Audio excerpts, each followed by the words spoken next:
Quick Win Collective. We are going to have some amazing information for you today as we are kicking off really some of the things that we're doing in this fourth quarter is we're focusing in on what are we doing to generate leads, to set the table, to create opportunities right now that you can generate some business as well as set the table for 2026. Look, I've got my buddy Jimmy Mackin with us today.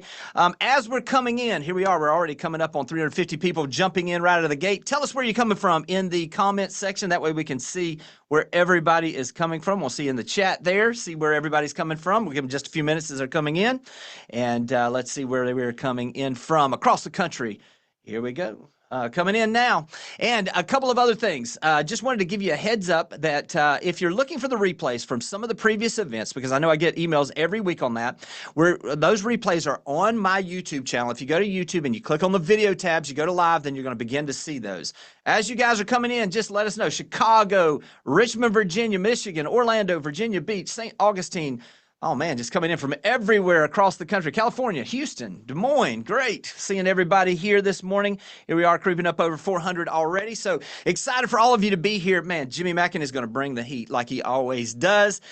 We always do this. And as a matter of fact, let's go ahead and bring Jimmy on board now, if you don't mind. Sam, thank you, Sam, again, for always getting us going here. We're creeping up over 450 now. So excited to see everybody this morning. And Jimmy, as you're coming on, good morning, my man. Great to see you, brother. Jimmy. Great to see you as well. I'm fired about today's session because you and I have been talking a lot about this, Jimmy. We got 90, what? Someone help me in the chat. 96 days left in 2025? Yeah. And I mean, Q4 is a momentum quarter. I mean, this is, of all the quarters not to get tired, this is the one not to get tired because this is what we call separation season. So I'm just excited that we have, over 400 people, closing on 500 people live on the call with us because we're going to deliver a ton of value, get you inspired, get you motivated, get you set up so you can actually get out there and get some more listings, my friend. Yeah. Hey, Jimmy, let's start with this. And man, I just want to get right into this thing. I think we got people here that are excited about this. I've been getting texts and emails all week about looking forward to this conversation. You and I have been talking a lot about what is it that we can do out there, because I think as we're seeing the market, a lot of times what happens, and maybe you could just give us an overview, when we see transactions like we've seen slowing over the last few years, we see these things. A lot of times the initial idea from most people is slow down or decrease their marketing or do some of the things, cut back some of the costs. You want to speak to that a little bit, and then let's roll right into some ideas if you don't mind. Yeah, well, I think the natural tendency we have as business owners is we're constantly trying to figure out how to manage our cash flow in the most sort of, most reasonable and straightforward way. We're like, hey, listen, we want to invest in marketing, but if our transactions are taking our deals taking longer to close, we might have a cash flow issue. The problem is that becomes a sort of self-fulfilling prophecy, which is that if we're waiting for revenue to come in the door to reinvest back in marketing, what ends up happening is we sort of further stretch out how long it takes us to get revenue coming in the door. So it's counterintuitive. It's a little bit going against your instincts, but the best time to double down and triple down on your marketing is when you are, let's say, in this period of transition and waiting. Now, the good news is what we decided to do today is we decided to say we want to focus in on not having you spend $3,000 on lead gen or having to basically invest really heavily in your farm. We wanted to focus on low cost lead generation strategies for now business. And the way that Jimmy and I think about this is we think there's sort of three big channels. Number one is email. Number two is text. And number three is social. These channels represent the easiest and fastest and lowest cost ways for us to help you get some more business. So Jimmy, I thought it'd be helpful if you want to kick things off, we can talk about maybe some scenarios and we can talk through some strategies to relate to those scenarios. Yeah, why don't we start with email, obviously, because it's at the top of the list. And in my opinion, it's the most undervalued marketing tool we have. Let's talk about maybe with our SOI, our sphere of influence, people that we know. Maybe it's people that are in our database. Let's talk about kind of some of the email opportunities we have to that group, if you don't mind. Well, you and I are part of this amazing collaboration amongst about 20 or so Berkshire Hathaway agents, and we call it the BFT, which is Berkshire Fire Team. And one campaign that we sent recently that had just extraordinary results. I mean, it started tons of conversations, booked a bunch of appointments, was an equity update email. Now, let me set the stage for this because I think it's important as we break down these strategies. They're part of what we want to do from a marketing perspective is a technique called value framing. And what value framing is wrapping your offer and packaging your offer in such a way where it increases the perceived value of what it is you are presenting or what it is you're selling. And you see this all the time in the retail space. It's the reason why Fiji has those little small bottles of water versus like a really large one at the hotel room, as an example, because like, oh, it's a more expensive version than like Dasani, as an example. So you see it in retail all the time with packaging and positioning, but you don't really see it that much with marketing. So the first email that we're going to send here, you guys can, by the way, send this on screen here again. I want you to send this to every person in your database that you've done business with who is part of your sphere, as an example. And this is the 2025, how much equity have you gained? Now, we'll give you a variation if you're in a market that has, you see my screen right now. Let me just scroll down to the very bottom here. The subject line of the email I'm sending, Jimmy, is how much equity have you gained this year? Now, I might transition if I'm in an area, Jimmy, where let's say, the homes are prices are pulling back a little bit. I would just change the subject line to what's happening with your equity. So only one change, only one change. So if you're in an area where prices are appreciating, it's how much equity have you gained? And if prices are, let's say, depreciating or stagnant, it's what's happening with your equity, question mark. Now, this is where we get into value framing. We say, I don't send emails like this often. And what we're doing with that, it's, Jimmy and I talked about this on previous Quick Wins call, but this idea of, and you guys should all write this down, market like you gossip. So I'm like, hey, I probably shouldn't tell you this. Or, I just thought of this, but I'm not really sure I should share it. Or saying things like, hey, I don't really send emails like this often. It's a way for me to kind of like, get them to lean in a little bit as they're reading this email. But I know my clients, especially recently, want to know how much equity they gain this year. The reason we use that line, and by the way, let me know in the chat if it's helpful, because I want to break down the strategy behind it, not just the like the campaign. But I know my clients, especially recently, want to know how much equity they've gained this year. Now, what I'm doing there, Jimmy, is I'm using the herd mentality. So I'm saying like, hey, I'm like, if they're like, hey, maybe I should be asking this question. And then I just continue to talk about the work involved, and then I ask a very simple, easy to answer question. Would it be helpful if I prepared one for your home? And what this is a permission-based sales question. So saying something like, do you want one? The answer is almost always going to be no. But rather permission-based, would it be helpful if I prepare this for your home? Now, all of a sudden, we have a much better chance of having a conversation. So Jimmy, let me just stop there and get your reaction, because we know this was really effective for our team at BFT. And I wanted you to share your perspective on why you think this works so well as well. Yeah, I think it's been first off, the numbers don't lie, and we saw a huge engagement. And the basis for all of this is to create conversation, to create opportunities for the conversations. Jimmy, you've said this a number of times, and I couldn't agree more. The agent who has the most real estate related conversation wins. And so these are ways that we can generate some of these conversations. The other thing that I appreciate with this is we had a lot of people asking us, oh, well, what if I change this? What if I did that? Let me just say this. If you're utilizing listing leads, which I cannot recommend more. Jimmy is the only, he's probably one of the few people I know that is obsessed with helping agents and with copywriting as I am. And so don't adjust this. Utilize exactly what he's giving you, because it's been tested, and it's tried and true. And the other thing that has been helpful for me, Jimmy, is the way that you did break that down. So as we go through this, I'd love it if you would explain like that, where you're talking about market like you gossip. So that's the reason why you have that headline or that opening line.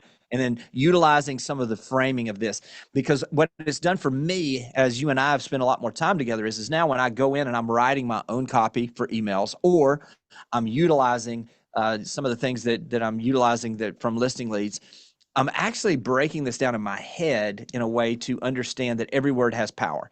And so I really appreciate Hmm. this. I had someone teaching me years ago, and it said, say as much as you can with as few words as you can. And so every single word, Hmm. when you see Jimmy put some of these together, they have purpose, and it's creating an emotional flow to generate the opportunity for us to have those conversations. Jimmy, does this make sense to you? I mean, this is something that I've been really studying myself, and I know you've been doing this for years as well. Well, it comes down to this idea, Jimmy, that every word either adds or removes.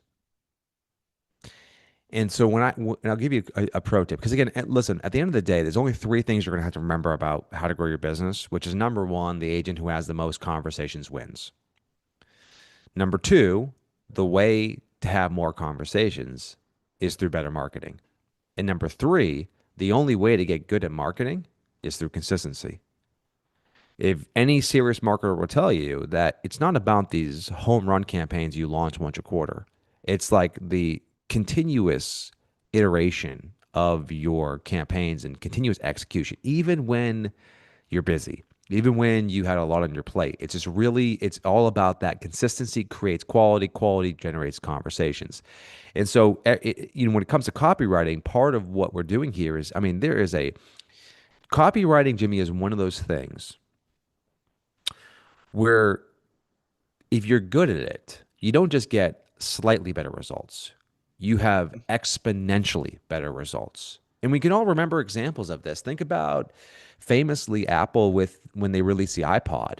At the time when they were releasing, when the MP3 market was there was a bunch of competitors in the space. Many of them would focus on the features of the MP3 players. Now, for those of you who are maybe in the Gen Z on today's call, an MP3 player is a small little device that you'd put music on that you download illegally from Napster to have on your on your device, so you can listen to it in a very Right. large kind of like electrical device. It's now Right. obviously called Spotify. But if you think about it, and I'm actually really curious, people in the chat right now. And by the way, people are asking about listing leads. We're gonna give you guys all a coupon code, so don't join listing leads yet because we have a coupon code at the end of today's call. Um, Jimmy, and let me know in the chat. Do you guys remember what Apple's positioning was when they rolled out the original iPod? Like, what was the phrase, the tagline that they used? Let me know in the chat if you remember this. Because again, Jimmy, this was probably 20 plus years ago at this point. Let's see if anybody gets it. Because this is an example of how a company can really use copywriting to drive results. I'll give the hint here. When look at this, John, look at this. I mean, look at the responses here. By the way, Baron, this is an ad 20 years ago, Jimmy. Who the heck remembers an ad 20 years ago? Someone help me out. When was the iPod released? Probably maybe a little less than 20 years ago, but close to it. 1,000 songs in your pocket. And so I just think going back to, I know we're going off a little bit of a tangent here, but when it comes to copywriting, the difference between great and everything else is the difference between results and frustration. So Jimmy, I think it'd be really helpful if we talked about texting. Yes. Yes. Give Hey, me hey, your before we take on shift to this. that, Yep, go if you ahead. don't mind, before we shift to that, because this is important to me, because I've had a lot of people, they will say, "Well, I don't want to over send emails to my database." Well, first off, let Hmm. me just say this: if you're an action taker, if you will send that email to your database that Jimmy just gave you, you will get results. So Hmm. just know that. But Jimmy, before we switch over to text, can you speak to this? Because this is a question I get a lot: is hey, what's the best number of emails going out? What's the consistency, the flow that I should have? And what should that look like? Yeah, well, I think at the very minimum, you should be emailing your prospects twice a week, but probably Hmm. even much as 3 times a week. Because you have at this point the challenge you have. It's a great quote from I think it was from the guy who starts Sequoia Capital. He goes, "Startups die of indigestion, right? Not starvation. I mean, they just kind of take on too many ideas. And marketing, you die from being anonymous. People don't know who you are." And so you're competing with so many other brands to get their attention. So the reason why people in your database hire another agent is because they don't know who you are. And so you have to solve this anonymity problem you have. And so frequency of communication is one of the most powerful ways for you to cut through the noise. And this is a great line from Robert Cialdini, who wrote the book on influence. he talks about this idea of familiarity breeds trust. And so if they only hear from you once every couple weeks, or they get some automated email from like a listing alert that can be sent by any other agent as an example, you're not Right. you're doing yourself a massive disservice by not building that familiarity. And so Jimmy, if you and I go into a store, Jimmy, what is your, I'm trying to think about like what's a product that we buy? What's your favorite brand of toothpaste? Right? Rest. Okay. Yes. So if you go in a store and you see, let's say, some new brand you've never heard of or Crest as the option, which one are you going to buy 99.9% of the time? Rest. Yeah. It's Because familiar. because you're familiar with it.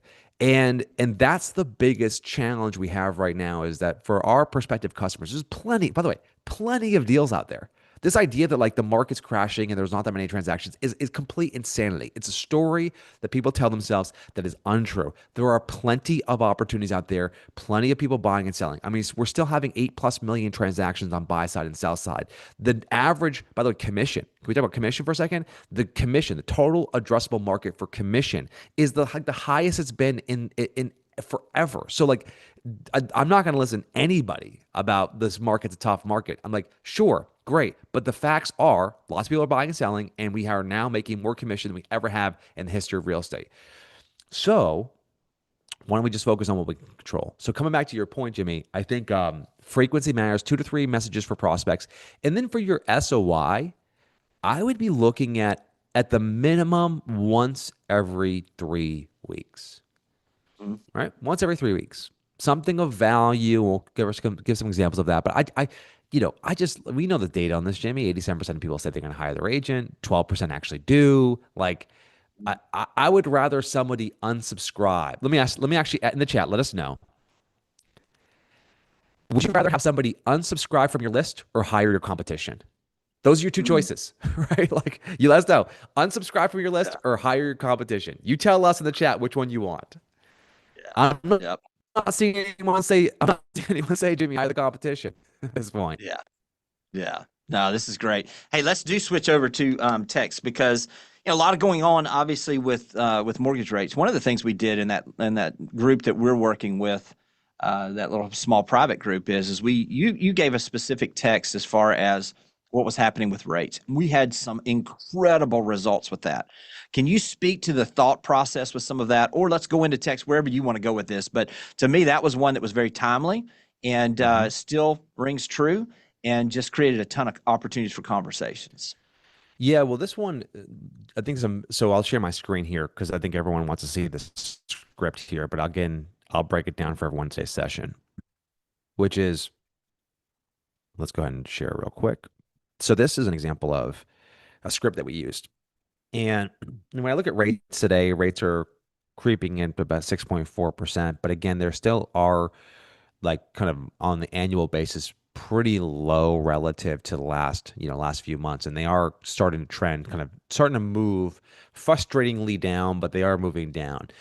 12 months ago, rates hit 6.3%. It's the first time that we saw that happening last 12 months. Within 3 weeks, rates were above that. Within 7 weeks, rates were about 7%.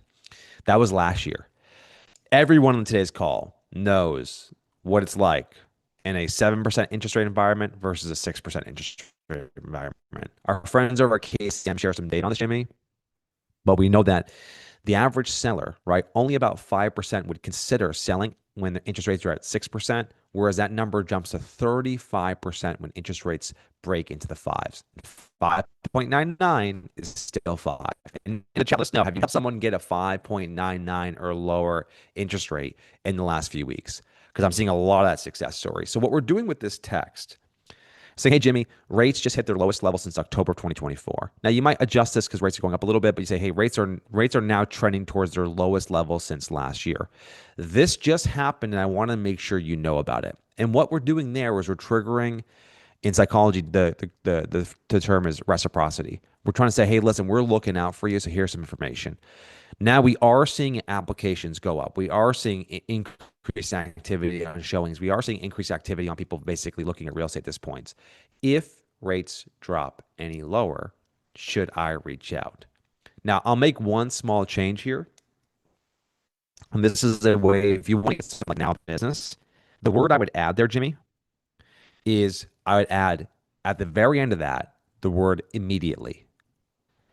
And the Yeah, reason why I would add that word is because this is a time-based word that I could use to help qualify. So if I send an email to you that says, "Hey Jimmy, should I if rates drop any lower, should I reach out to you immediately?" And you say, "Yes, absolutely." Jimmy, what does that tell you about the intent of that prospect? absolutely. And it's another way for us to see what their intent is by utilizing this, and it's immediate. If they're doing this, some of the responses that we received were, "Yes, please let me know," or "Yes, I'm back in the market." We saw some of the texts that we saw were, "I am not quite there, but I'm in 3 months." This is all just framing and getting the opportunity to utilize this to re-engage with some of those that may have been a little cold. It also gives us that opportunity to really reach out to some of the folks that really want our help right now. And so, Mm. Jimmy, what I really love about this, especially from the text perspective, is some of the responses that we got were um, from people that had not had contact with some of these folks in a little while, and it was a brand new way to re-engage and get the conversation going again, and it just led to opportunity after opportunity. I think we had one person who sent 40 texts out and ended up having 6 appointments, 6 or 7 appointments. I believe it was Olivia, Mm-hmm. and it came straight from that text. So those are kind of things that we're seeing right now and utilizing these. And again, not only is it an opportunity where it's time sensitive for the folks that we're talking to, this is time sensitive for agents. I mean, this is something where you have an opportunity right now to really make a difference. And if you're truly in this to serve others and create opportunities for your family, this is one of those unique opportunities right now with a window here. Jimmy mentioned that we saw rates go back up to 7%. None of us know where these rates are going to be. I mean, if somebody tells you they know where they're going to be, they'll lie to you about other stuff. But this Yes. is an opportunity to have a story to tell that Yeah. is pretty compelling.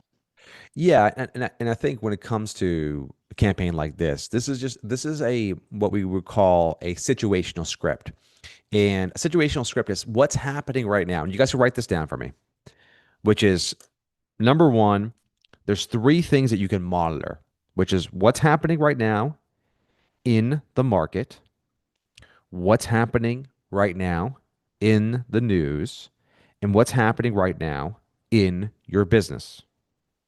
So when I think about developing a script, the thought that goes to my mind is a very simple thing, which is what's happening in the market, what's happening with interest rates, what's happening with inventory, what's happening with buyer demand, what's happening in the news as it relates to real estate. Maybe this more national news, maybe it's news about like the foreclosures and how foreclosures are rising, but still historically very low. Like what's trending in the news. So I'm using tools like Perplexity. That's a great example of this. I'm using Perplexity to say like, what's the most interesting story happening right now in the news as it relates to the economy and real estate, and then finally, what's happening in your business. And so let me give everyone a quick script on this. This is one of the most effective things that you can do if you want to, let's say, circle dial around listings. Circle dialing is one of the fastest and easiest ways to get business now, and everyone should do it. But the problem is, Jimmy, we know firsthand that most people don't do it because they're afraid of the rejection. But if you can flip the script towards more of a value-based reach out or a customer service reach out, it changes the entire game. So as an example, what I might do is I might say, "Hey Jimmy, I know you're not expecting this call. My name is Jimmy Mackin. I'm with Berkshire Hathaway. I actually have an appointment in your neighborhood this week for someone who's thinking about selling." And I would transition into, I've done a ton of research on what's happening in your area, figuring out what's selling, what's not selling, what's happening in whole values. I'm not sure if it's for you, but I'd be happy to swing by and give you an updated estimate on your home's value in today's market. And like I'm giving you the rough and raw script. We have a more detailed one on listing leads, but like that's an angle, Jimmy, where it's something that's happening in my business that I'm transitioning into my sales strategy for that week. Jimmy, I'd love to get your reaction, maybe building on that script. 'Cause I know you and I love this idea of circle dialing. We preach it to anyone who Uh, will listen. Give me your take on yeah, this. yeah, and I will tell you, this is. I mean, you co-wrote the book with Phil M. Jones, but I loved the idea because of the language of, uh, "I don't know if this is for you." That is such a powerful statement because what it does is I'm not here to sell you anything. I just, I don't know if this is for you or not. I'm just, it's something I love to start conversations, texts, emails with. I know you utilize it a ton in listing leads. But from a prospecting standpoint, having something that you know is going to be of value to them. And this news, Yeah. the information about upcoming appointments, offering a service, not sure if this is for you. All of those are great reasons to be having these calls around what's happening in the neighborhood. We talked about that too. I mean, just from People, a standpoint of just marketable moments. well, there's a guy by the name of Chase, but everyone should check this guy out. I love this dude. His name's Chase Hughes. And anyone here in our chat actually know who Chase Hughes is? Have heard him on YouTube, have seen him speak. I mean, this guy's, he's like a Chris Voss kind of clone, but it just comes from a CIA background and interrogation perspective. So it's a little bit different perspective. It's Chris Hughes, Chris Hughes. He has this great line, Jimmy, where he goes, "People love to correct statements that they believe are wrong." So as an example, if you're trying to get more information from people, say something that they want to now correct. So if I'm in the back of like the example he gives is like he goes, one of the best ways to get information from people is not to ask questions but to say statements. So if he's in the back of an Uber, as an example, and he's trying to figure out whether or not Uber is a good company to work for, he would say to the Uber driver, "Oh, I just read that Uber ranked as a number 10, number like 3 workplace or place to work in America." Nothing. Just stop there. And then they'll say, "Well, actually there's some problems." And they'll start talking about the problems. And then he'll use something called disbelief. He go, "Really?" Right? Like he'll like really? Are Oh, you like are you sure? And then from that point it opens everything up. Now, I'm giving you an example in Uber. What I might do is I might use that same technique when it comes to something like a script, which is like I might say, "Hey, I know you're not selling. Like I wouldn't imagine you're selling right now." right. And then they now are in a position where they're going like, "No, let me go ahead and like correct you. Actually, in fact, Jimmy, we have been talking about or thinking about potentially selling." So if you Right. state something as a fact that is something they may disagree with, it's one of the best like CIA tactics for getting someone to tell you more information. So I just want to call that out, Jimmy. Jimmy, let me ask you a question Yeah. on circle prospecting though for a second. Um, be really tactical here. How many phone calls, if you're going to do circle prospecting, how many phone calls do you think would you generally recommend, and how many do you have to make typically to have an appointment? Well, we had NAR came out with their annual study, and one of the things that they found was this was years ago. They found that within 2 weeks of a sale in a neighborhood, 15% of the owners that are within 50 houses of that will consider selling. Doesn't mean that they Mhm. will, but they will have a husband and wife will say, "Wow, that really, I mean, should we be considering selling? I mean, wow, I know we were thinking this." So there's a conversation that happens in 15% on average of the homes that are within 50 around that actual sale. So this is where I'd always said, call the 50 homes that are nearest by.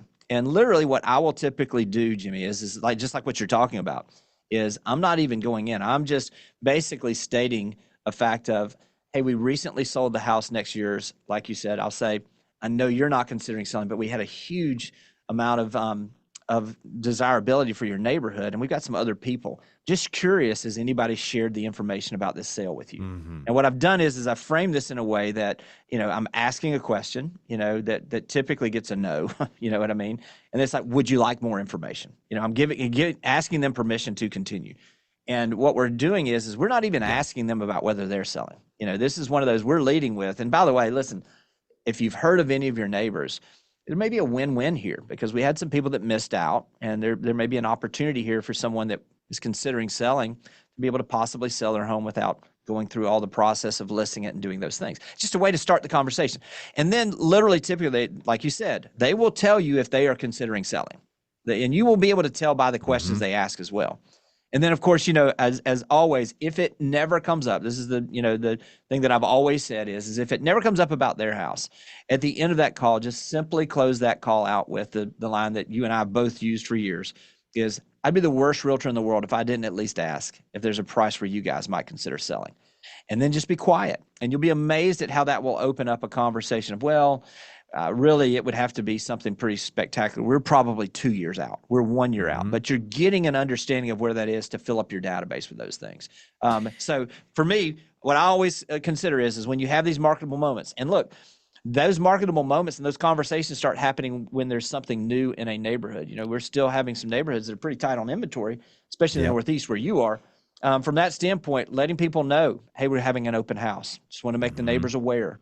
You know, hey, we went under contract. We'll have the details later. It's three potential marketing opportunities in the actual closing. So Yeah. I mean, look, I'm a big proponent. It's the way that I built my business. But let's speak to this a little bit, Jimmy, if you don't mind also, because I want to get to, I know we talked about email, we've talked about text. Let's talk a little bit about social and some of the Hmm. strategies that you're seeing to get the opportunity with zero to no cost, basically, zero cost here to generate the opportunity for people to raise their hand. Well, there's a couple things that come to mind, but one before we just transition to social, there's one thing I want. There's two more things we can call out real quickly, Jimmy, which I just make sure we don't forget about this. I want to talk about people that ghost you. How many people in the chat let us Yeah. know? Like, have you guys had a great conversation with a prospect and they just ghost you? I mean, then you spend like you're like, oh, I thought this person was like a done deal. Everything was going great. It's like the most annoying thing imaginable. What happened? Like, how many of you have dealt with that? Like, would it be helpful if I covered a script that can help you take these ghost leads and turn them into actual appointments? Like, let us know in the chat if you want us to cover this, because we'll cover it with you if it's useful. Jimmy, let me give one more text that I thought would be a really fun one, and it's a one that you could send. We're dropping this next week at Listing Leads. It's one that you could send to your sphere that's going to kill, and I'll drop this in the BFT, which is it's a question that's going to help you start like we all want to know, do you want to sell your house? We're talking to our customers like, hey, do you want to sell your house? And keep in mind, David Ogilvy, right, the patron saint of advertising, talks about how we're not selling to a standing audience, we're selling to a marching band. So Jimmy could have got our email last month, and Jimmy could have read our email, and he had no plans of selling. He was good. He's sticking around until 2026. Something happens in Jimmy's life. There's a change, right? Diapers, divorce, diplomas, you name it. And so at this point, everything could have changed for him in 3 weeks. And how quickly that happens, everyone knows this, right? We all deal with this. And so one of the ways to you can't just barrage people with like, hey, you trying to sell, you trying to sell, you trying to sell every month, because they're going to tune you out. So what you could do is you can figure out creative ways, and that's all we really do is find like 1,000 different ways to ask the same question. But one question I might ask is, hey Jimmy, out of curiosity, what's one feature your current house is missing that your next home has to have? You guys with me on this in the chat? Like, Yes. hey Jimmy, I'm asking all my clients this. What's one feature your current house is missing that your next one has to have? And then that's just like, oh, you know what? It's got to have a fourth bedroom. It's got to have a 3-car garage. It's got to have a finished basement. I don't want to have to deal with putting a pool in this year. Whatever the thing is, right? Like, what's one feature your current house is missing that your next one has to have? And then what I would do, more of in a really playful way, when I'm talking phone or texting back and forth, as an example, people like, by the way, in the chat, let us know what feature that is, because we all kind of can think of that feature. Um, the other question I would ask, and this is something therapists use a lot. They do sort of this like future pacing hypothetical questions. Therapists use this type of technique a lot, which is they say, um, if that home hit the market tomorrow, what would you do? And so like Okay. I'm not asking would you make an offer? Would you sell your house? I'm just saying like what is the very first thing you would do if that home hit the market? And they might say I'd cry because I can't sell my house right now for XYZ reason. Or like I'd sell all of my belongings because this thing just drives me crazy. And then you understand two things. You understand, Jimmy, A, if this person is thinking about or planning to maybe make a move, if they're either in their forever home or if they're open to it. And number two, you can kind of understand what their timeline is. Remember the famous Jimmy LP Mama that people Mm-hmm. coach for years, location and Yep. price and amenities and mortgage. This is LP Mama with some soul, folks. This is like us getting really creative with like finding ways to get information out of people.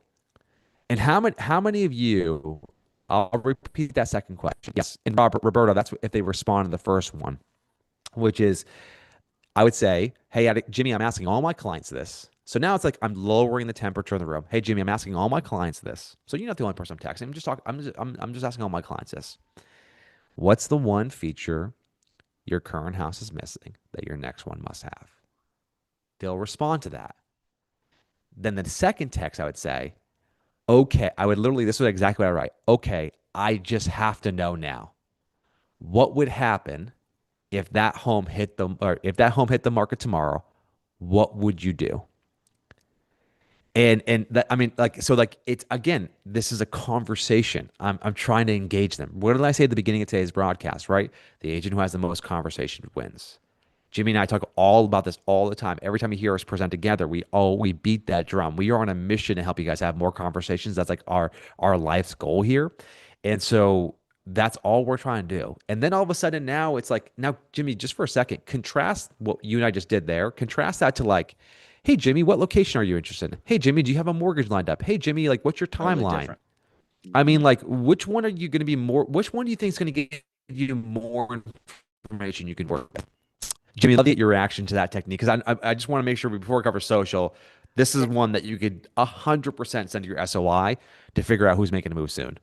First off, as much time as we spend, I've never heard you say LP Mama with soul. And so literally that is I love that. I mean, dude, that is good stuff right there. I will use that. But no, man, this is such a look, what we're always doing is we're trying to come from a place where people see us and the conversations we're having, where they're not thinking of us of the thing that we don't want them to think of us as a sleazy salesperson. And so this is just conversations, and conversations is what we've been beating the drum on.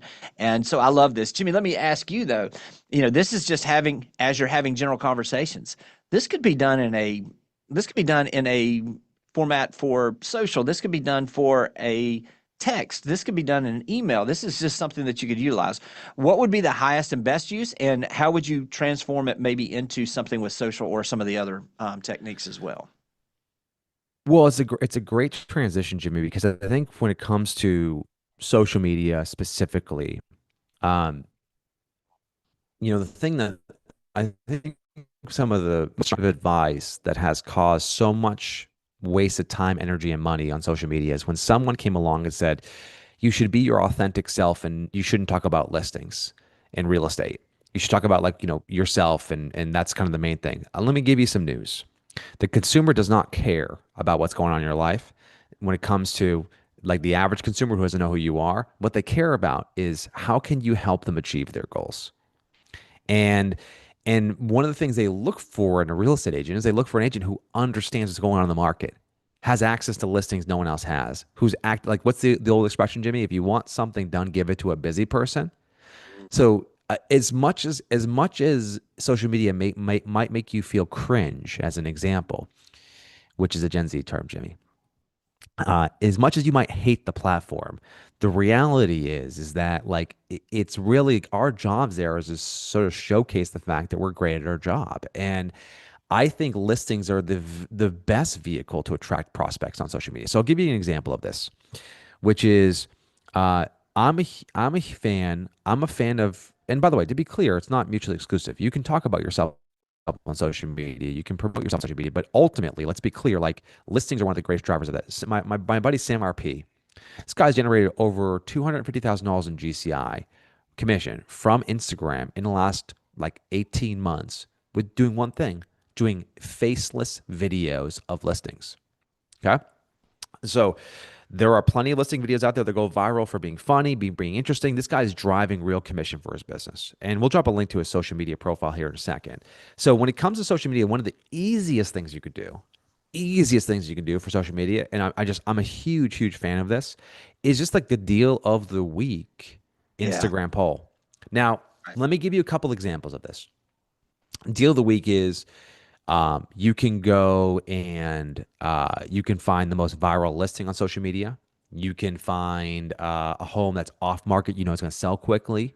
You can find a home that is, let's say, it's the first time it's ever been listed in the last like 50 years. I mean, like first, new, special, like that's what we're looking for here. But the like Joey's saying, deal of the week works. By the way, we saw it in the BFT chat, Jimmy. If you go back and look at some of the results people are getting from deal of the week, it's mind Mm, blowing. I mean, it's it just is. killing Yeah. it. Uh, Right. and so what it is, and I'll just share my screen here for a second, just so everyone can see this, because the listing leads we do with a lot of these what we call lead gen polls. And so as an example, we have all these examples within listing leads of like Instagram polls. And what an Instagram poll is like I'll pull this one up as an example here, is we're gonna basically say like, hey, here's maybe some listings, seeing a lot of new homes hit the market in the last 7 days. How often do you check Zillow? And we're using the native tool within Instagram, which allows someone just to click with their thumb. Hey, here you go, right? And so what I love about Instagram polls is that if you're doing Instagram poll, Jimmy, you don't need your poll to reach like 500 people or 1,000 people. In fact, you can reach 100 people and get like 3 or 5 people to interact. And now that's a conversation. So this is an example, by the way, of a deal of the week one that we just did, Jimmy. This is a sensitive content. So that, you know, this photo contains blank area deal of the week. This area, do you want me to send you the listing link? And so it stops them in the scroll. So we have a bunch of examples of this, but the big thing I want to coach you on here is this idea that you can find the best deal in your area and you can use that as a way to start conversations. And I'll give you an example of this, Jimmy. You can do this for deals, you can do this for price reductions. Many of us have in our area. In the chat, let us know what's a significant price reduction for you. Is it 7%, 10%, 15%? Like what would catch as an agent, what would catch your attention? Let us know in the chat right now. Jimmy, where's your head go there? Because I'll give a strategy on that. Yeah, from that standpoint of when we're looking at as far as the deal of the week, or as far as like noticing some of these price reductions, just give me a No, little bit meaning clarity there, what you're if looking. you're helping your customers trying to find good deals of like, let's say existing listings, because let's say you have a lot of price reductions in your area, Right. what percentage is going to catch your eye where you're like, okay, that's a serious seller. That's someone who's motivated. What percentage would that be for you? Yeah, I will tell you what we've done, Jimmy, is we will actually pull up the price reductions for the week, and I will look to see what is the largest percentage just by scanning. You know what I mean? Yeah. And we're utilizing it that way with the deal of the week. And it's like I have scanned the 278 price reductions in our local market. This is the one that reduced the most and could Hmm. create the most opportunity. And so we're going a little extra step there to where we're Yeah. communicating that. With luxury listings also in our area, we're doing that with numbers. So in other words, I'll give you an example. Just this week, we had an agent who had a place. I mean, this is significant, but I mean, you can do this with any price point. But it was moved from 19 million to 15 million, and then within a week down to 13 million. And Hmm. they made what most people would make an uncomfortable offer, and were actually able to go under contract. Wow. So this is where, and here's the thing: a lot of times, what happens, I'm just going to tell the story just because hopefully this helps frame some things for people as well. A lot of times, what happens is the house can sit out on the market, and people are wondering what's going on with it. Let the seller tell your buyer no. Don't tell your Hmm. buyer no. We're making some of these offers now, and we actually had one this past week where they had made the offer in the spring and it did not work out. They circled back and made the offer now, and we're able to get that thing under contract. So from that standpoint, when you're thinking deal of the week, I know I sidebarred there a little bit, but I mean, man, Sure. I saw two specific ones this past week where offers were made that were turned down in the past that were accepted now. So don't Yeah. be afraid to circle back to some of those folks that maybe have made offers in the past and try to re-engage there. But as far as the deal of the week, I'm noticing significant things. And what we're doing with these is we're rotating when we're doing the email portion, we're rotating this a little bit from a standpoint for different price points to find where the sweet spot is for that person's specific database. Yeah. So Yeah. if you'll notice, if you do this consistently, data comes, with doing this consistently. And what we'll see is if we see that we've done this for 4 weeks and one price point or one type of property generated the most, we'll go find deal of the week we see in that price point, and then we're seeing that the database is actually telling us what they want. Yeah. Listen to them and give them more of what they want. So Well, hopefully yeah, that real helps. quickly, we have a free tool, Listing Leads. You guys can all check this out. If you go to, I'll drop this in here. And by the way, we're going to give everyone access to Listing Leads. I know we got a ton of questions on that later on, but Yeah. I'm going to drop that real quick. We have a free tool, Listing Leads called the Deal of the Week tool that we created. And I'll share that with our hosts and panelists real quick so everyone can see this. But if you need Yes. help finding the best deal, if you go there, you can actually go there and you can use this tool to identify the best deal in your area. Um, we're using Zillow to basically identify what's going viral here. Uh, really, really easy tool. You use all the above there. But Jimmy, you said something that's really interesting that I want to kind of call out here, which is um, I've seen what you said there, and this is a good example of two things. Number one, show the sweat. If I'm doing a deal of the week, if I'm doing a price reduction of the week, I'm going to be like, hey, we've looked at the 135 homes that have reduced their price. So this is like show the sweat, right? This is communicating our value. Right. We looked at 135 homes that have sold this week, and we found what we think is the one that like the biggest opportunity. So that's a really smart strategy. It's a really clever way to basically get someone to engage. And then really to value frame what it is you're doing. The second thing is the second thing to add there, Jimmy, is I would consider the idea of the reverse offer strategy.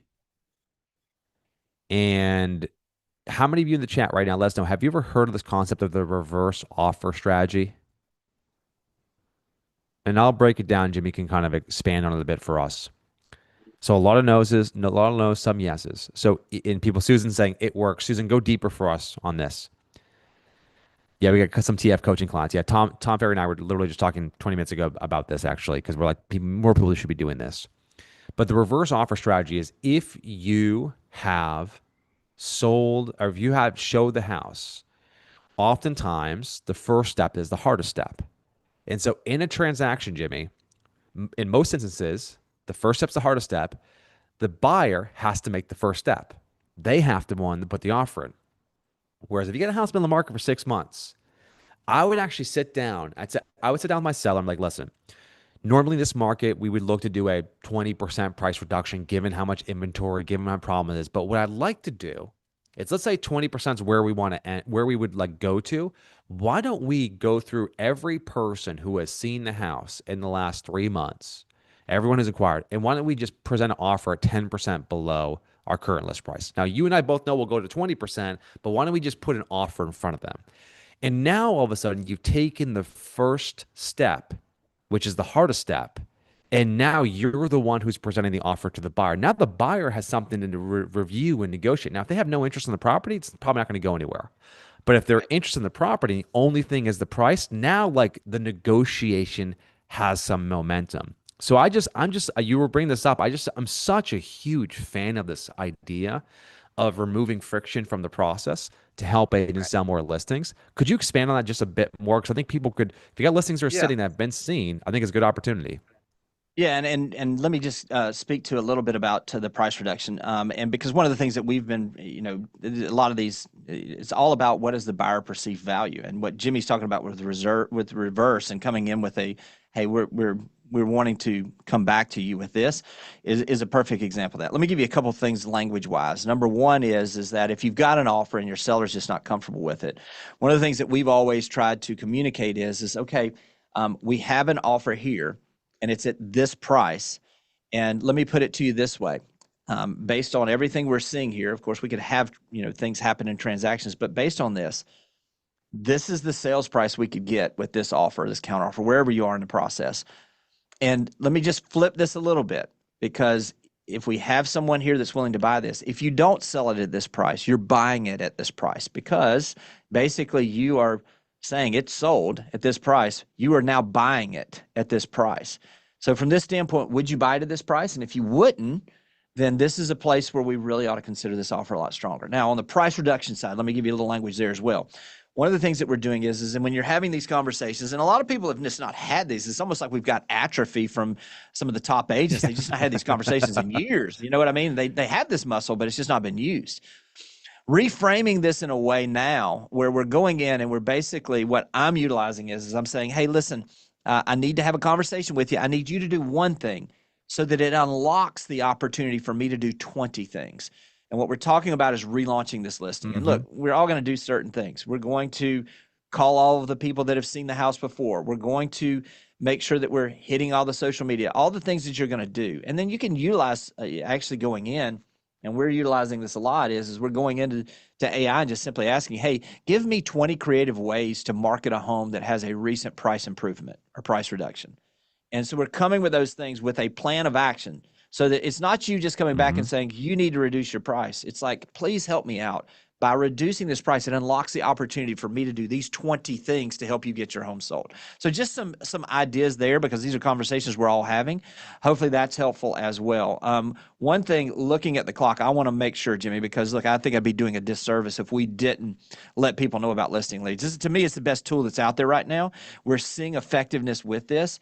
And so if you don't mind, if you will, because I know we're going to give them a little discount code here also, just share with them a little bit about that, and then maybe we'll go to Q&A for a few minutes as well if Sam wants to cue some of those up as well. Yeah, totally, totally. So first up, as always, I know we were here probably last month, maybe it was actually in July when we last got a chance to connect together. I love doing these. I love what you guys are doing at Berkshire. I'm just a huge fan of this organization, and I'm so excited to see the momentum that we're all building. So I'm seeing some familiar faces from the summer call, and I just love seeing it. So at a high level, Listing Leads is a platform where we are the only platform out there that just does all of the creative strategy and content creation for you.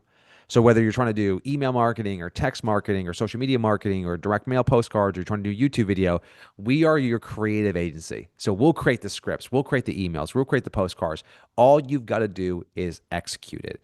And what we do with our friends over here at Berkshire is we actually have a 50% discount code for the first month. So when you go to listingleads.com, we'll drop it in there. When you go to listingleads.com, you can sign up. And when you go to sign up at listingleads.com, just in the checkout page, use the phrase quick wins, and you'll get 50% off your first month. Now, I want to give you one quick pro tip here, which is once you've signed up, you're going to get invited to our Monday campaign kickoff call. So if you are looking for me to walk you through what to do that week and to walk you through, hey, this is what we're doing this week. On Monday, we're sending this text. On Tuesday, we're sending this email. Wednesday, we're doing a social post. If that's helpful, jump on our Monday campaign kickoff calls. Like, Jimmy, it's like having a marketing manager sitting down with you. So we have over 4,000 members of Listing Leads now. They jump on the call. It's a great way for me to help support you in the execution of these campaigns. So if you go to Listing Leads, use the coupon code Quick Wins, and you will get 50% off your first month. And make sure that you join those campaign kickoff calls, because that's going to really help you make sure you get full advantage of what we do here. But again, we're just incredibly honored to be part of this community, and we want to help you guys get more listings. And we obviously that's our mission here at Listing Leads, help you get more listings. Hey, Jimmy, couple things on this. Obviously, if you're on this call and you're a part of Home Services of America or you're Berkshire Hathaway Home Services, this is obviously available to you. But those of you that are listening in that are not a part of that, it's still for you as well. Look, we want to be the most collaborative brands that are out there and company that's out there. So Jimmy's making this available to anybody that's on this call.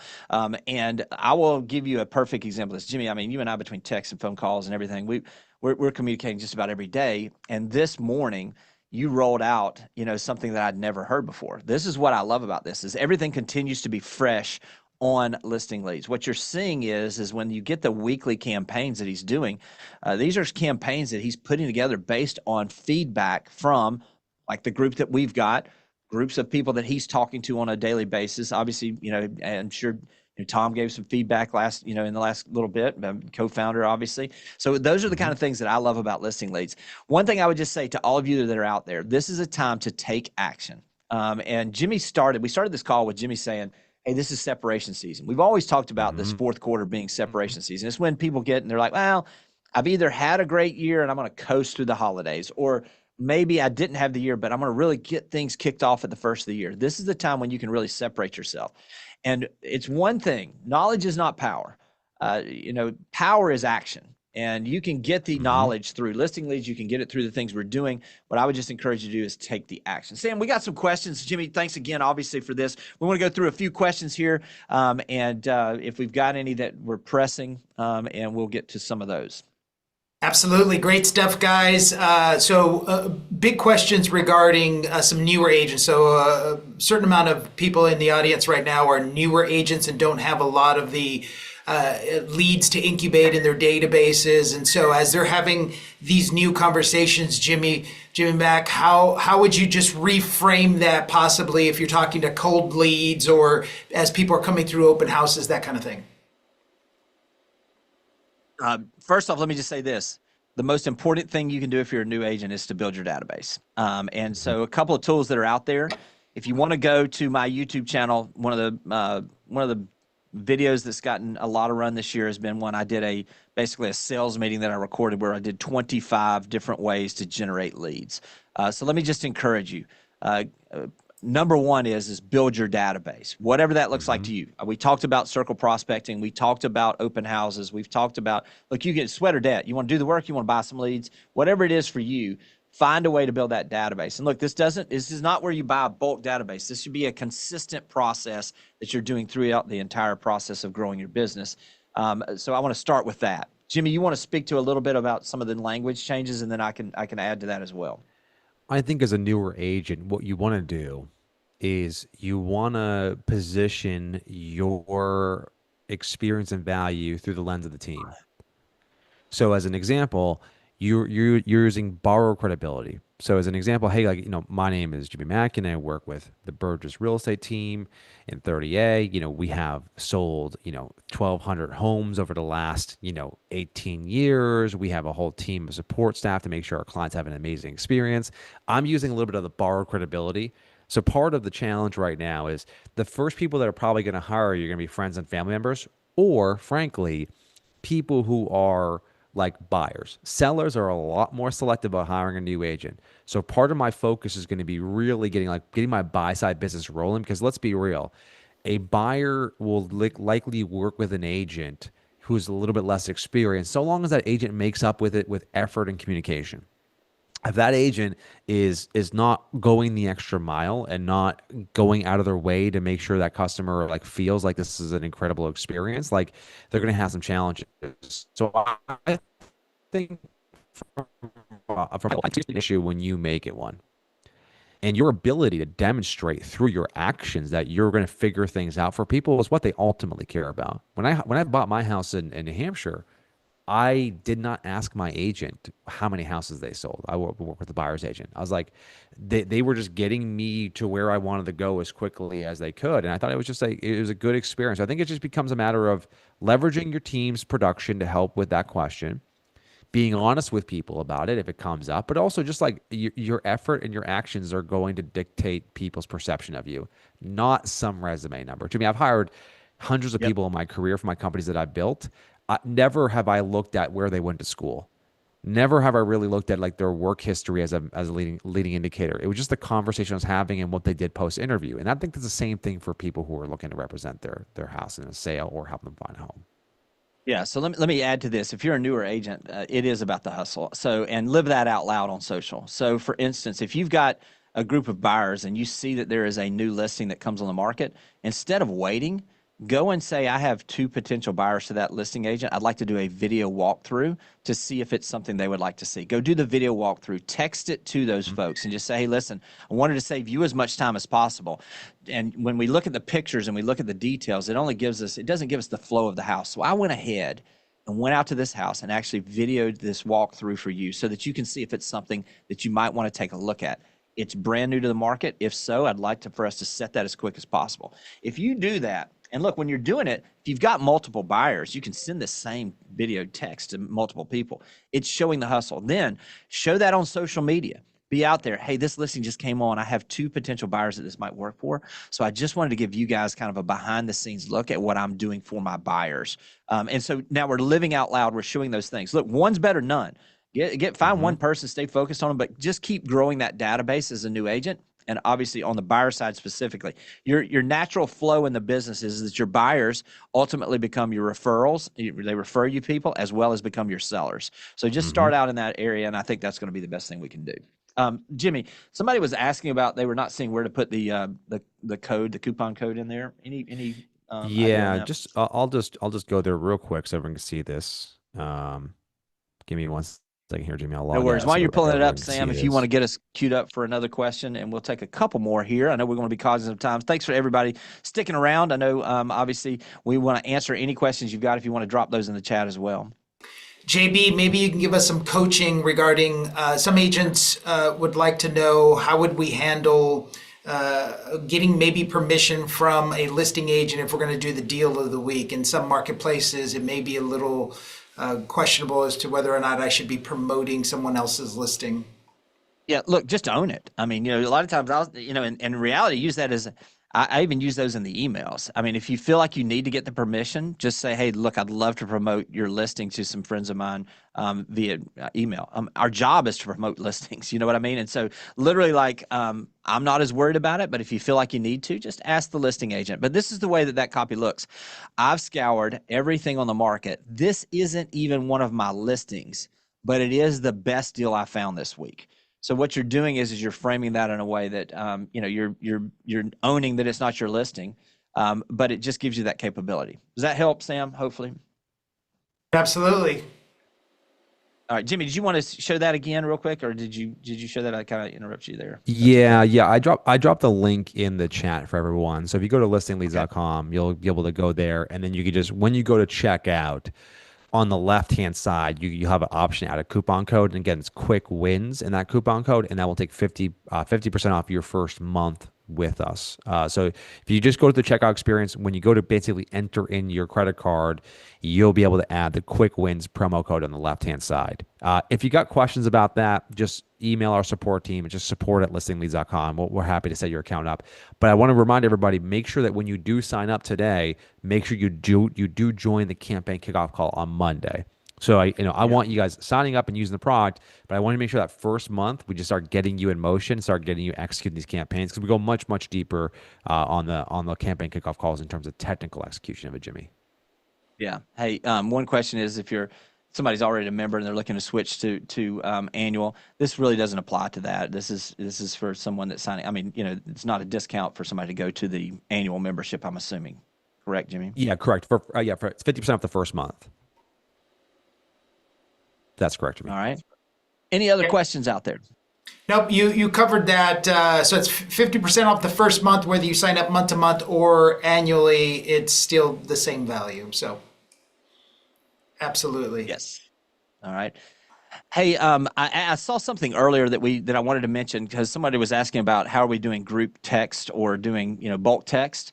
And look, you've got some CRMs. There's some tools out there to do that. I would encourage you not to do that. I would encourage you to make these more personalized with their name and do that. If you want to use the technology and the tools, that's fine. But with these texts, like what we're seeing is Jimmy, we had this in our group where somebody was sending a bunch of bulk texts and not getting the same response as those that were sending them as individual texts.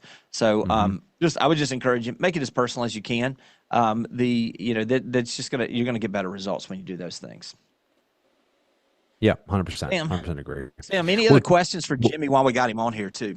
No, yeah, you hit the nail on the head on that one. Really the difference between kind of mass outreach versus personalized outreach. I think Jimmy Mackin, I think sometimes people's instinct is I'll save time, I'll have greater outreach, I'll have greater results if I can shotgun all of these messages.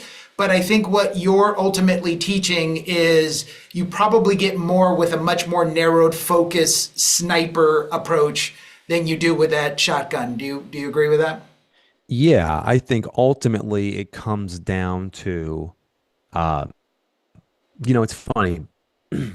I was in Disney World this past year with my wife, my two little girls, and there's like 1,000 different things you can buy at every single amusement park for little tchotchkes for memorabilia. And I was in Starbucks at Magic Kingdom. And if you've ever been to Starbucks at Magic Kingdom, you'll know what I'm talking about, which is on the right-hand side, they have a guy who's making these glass like Disney characters. And he's in this like exposed area where he's got this, blowtorch with like, piping hot volcanic, like hot glass. And he's shaping it in as Donald Duck or Mickey Mouse or Goofy. And you see him building it literally right there for you. Now, when you turn around and you see that the cost of these things is $360, you're not really blown away by the fact that it's over. Well, you are, right? It's Disney, so you are. But like you can kind of understand why they're charging that much money when you see the work that's going into building these things. And so I don't know if they're basically manufacturing them in China and then just having them shipped there and then just having this guy do a pageantry. That's probably a very Disney thing to do. But nevertheless, right? You kind of get it. So my point is, effort is one way to demonstrate quality. And so if they know that you're doing, like it doesn't have the word stop if you don't want to receive this or stop to unsubscribe. If they know it's a personalized text, that little bit of effort creates a higher perceived value of whatever it is you're offering. So I'm just a huge fan of just showing the sweat, especially when it matters. Yeah, I love that. Hey, Jimmy, as always, thank you, my man. Listen, a couple things. LP Mama with Soul. I mean, that was out. I love that. You always surprise me. Listen, obviously, we're going to keep doing this. Look, Jimmy was on about a month and a half ago. Just appreciate the graciousness with your time. We'll do this again here in a month and a half or so. Again, I'm literally enlisting leads every single day. So thank you, Jimmy, for this. Listen, if anybody has additional questions, don't hesitate to reach out to the team there at Listing Leads. Reach out to me. And again, thanks for another great session. We will see you next Friday. And thanks, Sam, for always being there. Savage for being there. And we'll see you guys next week. Take care, everybody.